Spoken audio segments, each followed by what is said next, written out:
and ideas, making life more beautiful, organized, and healthy.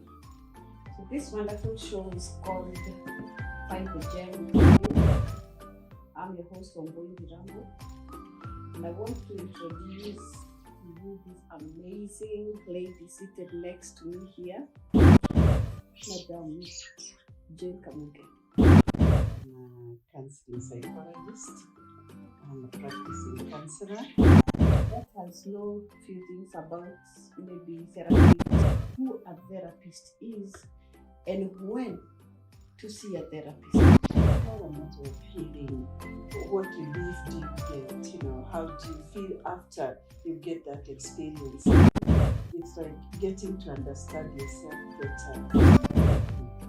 I see a mirroring process. Who I call a professional because you have the skills, you have the techniques, so you are able to work with that person. It's like the Skilled person. Mhm. Skilled person to take care of that. And I also had you mention confidentiality. Mhm. So if I may ask, does the skill you're talking about entail like how you execute the whole process and how you leave the person feeling, other than just telling anyone out there? Mhm. Does it make a difference when I tell someone out there or just share with someone out there, and when I come to a skilled person, Mhm. maybe to help me work with the situation? Mhm. Thank you. Yes, the word skilled here, and even that aspect of confidentiality. People are suffering a lot out there because they tell their story or they feel confused and they don't know who to turn to. And once you go to a therapist, they've been trained. That's why we're calling ourselves professionals. You go through training to know how to listen attentively, how to observe, how to ask questions, how to even listen to what is not being said, how to empathize. How do I walk into the shoes of this person? How do I feel you? How do you tell your story and it resonates with mine, where we even get self-disclosure? Or I reach a point where I see your story through your own eyes, and I trust you to go that journey yourself and see it from the past, the present, and the focus that you have. Where do you want to go? And confidentiality is actually key in therapy. People come with real pain. They have hurt. They have scars from the past.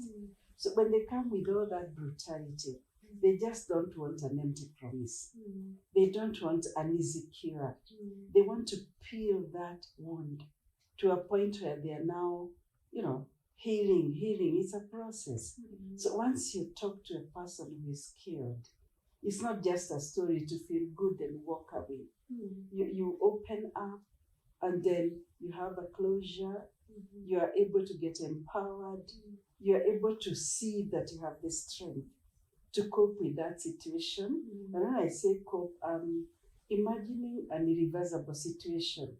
Because even in therapy, we deal with health issues. It could be something to do with loss through a disease, loss through a terminal illness, loss even of a spouse, a child, somebody you love. How do you start a journey with the newness? So this is why we say there's the coping, there's the confidentiality, because you've shared a very, very personal experience. Can I trust the therapist to keep it to themselves? People are running away from therapy once they know that their story won't be held in that trust, that confidentiality. So we promise that at the beginning of any session that you're doing therapy. And once the client knows that they are safe, their story is safe, they can disclose, and through disclosing their story, the journey now starts. The process of healing starts. And by the time you are through with the session, you're able to say, now I can see things clearly. Now I think I can even live with this, however painful, or I can change this that I think is affecting one another. Because therapy is about relationship. You build a relationship with the therapist, you build a relationship with one another, and you become a healthier person. That's really what we want to see. You are able to cope, and so life becomes easier and happier for you. Very good. I already feel like opening up and sharing my story so that at least you help me go this journey. As you call it a process, you call it, I like the word process. Process means it is a continuation. It's not something that I come to you today and it stops today. It's true. And of course, everybody, when they are going to something, they have expectations. Like when I wake up one morning and feel I need to come to you and talk to you, I have expectations. Which expectations, in most cases, we actually say expectations are the ones that maybe lead to even our heart aches and such these expectations. Waking up one morning and coming to you, what should be my expectations? Good one, Wambui. What is your expectation? What brings you for therapy? What is your issue? One, I'll promise that there's going to be that. And maybe if I may interrupt you a bit, do I expect to come to you today wounded and go back healed? That's a good one. And that's truly an expectation that people would have. And they get very disappointed when they come or bring their children, and it's like, oh, I expected this boy to start doing this immediately. I insist that therapy is a process. It's a journey.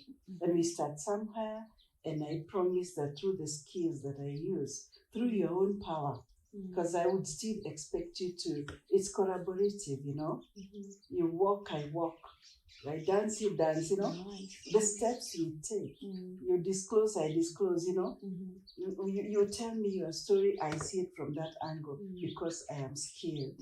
So, of course, there is that expectation and the promise that we give as professionals.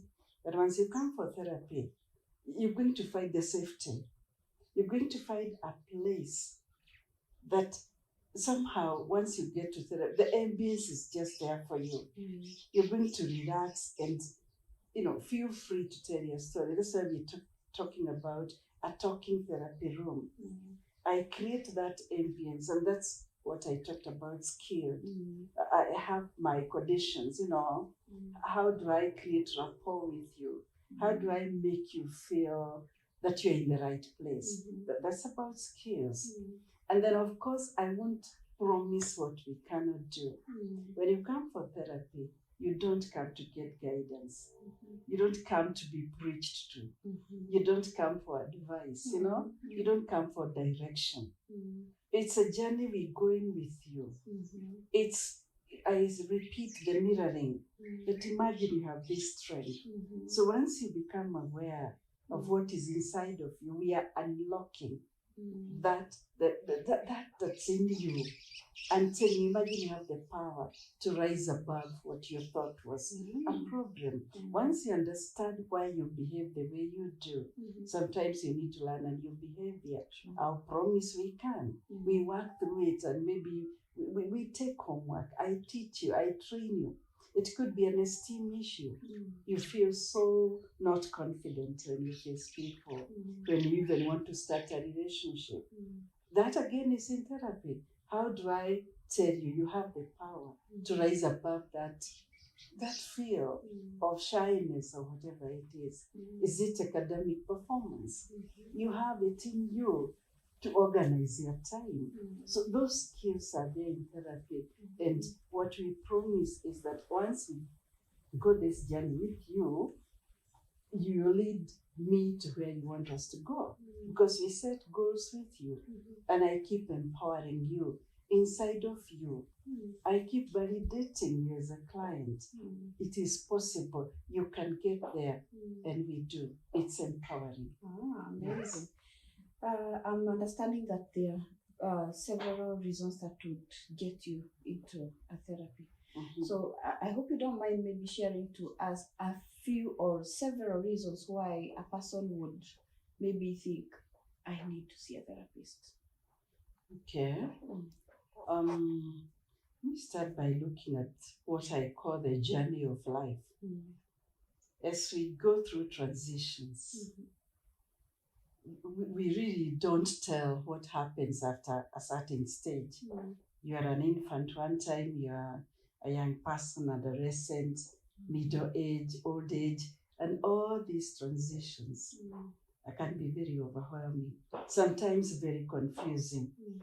That understanding of what's happening in the process is something we do in therapy. Sometimes people act out in anger, they act out in different behavior patterns, or because they don't understand themselves. That's why I say the key is self-awareness. Who really are you? Do you know your personality? What makes you tick? So once you understand that, then the rest is easy. How now do I relate with people? I know I get angry. I know I lose it so fast. So you now get your emotional management and all that. Think about issues about health, mental and physical. Life is full of stress and anxiety. Sometimes again, very, very, very overwhelming. What do I do with this situation I'm in? A crisis, an accident, whatever, the traumas in life, the losses, how do I deal with this? Even communication. How do I communicate in an intelligent manner? When it comes to choices in life, decision making, there are all those. When it comes to issues in our performance, the choice I make in life, whether it's a partner, a job, children, number, time, all that. So it's about helping you reconstruct your thinking. It's about you changing your attitude. It's about helping you get some clarity in life, maybe get better choices, better decision making, and really asking, where do you want to see yourself at a certain stage in life? How do you deal with that crisis? I want to call it a milestone, that bump. As you get from one stage in life, are you aware that at a certain level you leave this stage, become an adult, then old age? We prepare people for those stages in life. Yes. And what are the goals? Or what are your goals as a therapist in this process? What are your goals? A good question. Because again, when we start a journey and we don't know where we want to end, we might move in circles. When we think goal setting, specifically, we want that to be set between the counselor and the therapist. When you come for therapy, there's one thing we ask you. What brings you here? What do you want us to tackle? Because you know yourself, you know where it is. So once I get to understand you, and of course we'll have done the history, intake, all that, and the consent and everything. Once we start the process, this journey of counseling, you will have set your goals. Because there's of course the miracle question. Where do you want to see yourself? Now that you've come for therapy, you purpose to come here. What do you want me to do for you? What do you want us to do together? Because again, I can't do it for you because I'm not the boss. We are doing it together. You have the power. That power is just hidden. I just want to help you see, we dust it a bit and you can rise above it. So those goals are there. But generally, when we think counseling, there are goals that help you, one, relate better with people. It's all about relationship. This life we are in is about relationships. Who am I? So my own life, how do I relate with myself? And that's why I talked about the temperaments, personality type, understanding myself. And then I cannot be on my own. How do I relate with other people? So one goal of therapy is actually relationship building. Am I able to relate with another person of whatever age, whatever stage, whatever group, then we also think about decisions in life. One goal in counseling is decision making. You cannot go through this life without making choices. So, what choices do you make? Are you informed about them? Are you sure about what they entail and the repercussion or the consequence of the choices that we make? So, those decisions have to be negotiated. Look at the pros and cons of the decisions that you make in life. They will mean something in the end. So therapy is about helping you make those decisions. It's about your mental health. If everything about up here is not right, nothing else will work. So if you want to talk about you, a wholesome person, it has to start with your attitude. It has to start with what you think. What do you feed your mind on? Because that's what, again, you self-talk, the power of the tongue, we say. So what is it you have up there? What have you have up there? What is it inside of you, your heart, your soul, your mind, Are you in touch with every aspect of yourself? Because if you're not, then there are going to be all those problems like you're eating, sleeping patterns, things are not quite right, you don't feel whole. And what we see now is a health issue. Look at the cancers that we're dealing with today. Maybe it's all about our patterns. Is it exercise? Is it eating? Is it sleeping? Is it too much stress? So if we deal with the person, if we deal with our mental issues and our attitudes, if we deal with our negativity and we create more positive people, then I guess that goal will make us lead very wholesome lives. And finally, we're talking about you, the person. Who are you? It goes right back to self-awareness. Once you know what makes you tick, once you know yourself, you'll accept yourself the way you are, you'll cope better, and you relate better with people. Amazing. Just like I promised you, my viewers, I told you that this is one amazing lady, and I'm sure you've picked something just like I have done, and I already feel like I should book a session with you, at least so that I may come and maybe understand myself better. I know where I am and what exactly I want with myself. Because I understand that is the wholesome thing about therapy, and maybe helping me and walking with me through that journey, making me feel like a better person. And in actual sense, it is about finding that gem within me. So thank you very much for watching us. We really appreciate you being with us and walking with us through all this show. And I would maybe want you to share with us your contact so that our viewers may know where to reach you. And maybe have your number and know how they can reach you. And maybe if they want some sessions with you. Oh, that's okay. My number is 0722 82 84 23. And we are in Thika. I'll put it down below. Make sure you subscribe to this channel. Make sure you also press the bell so that you may know every time we post something new. Thank you very much. We are looking forward to having you more and more times. And of course, to follow this show and much more in our media, that is the Smile and Hope Media. Much welcome, and thank you very much. Goodbye.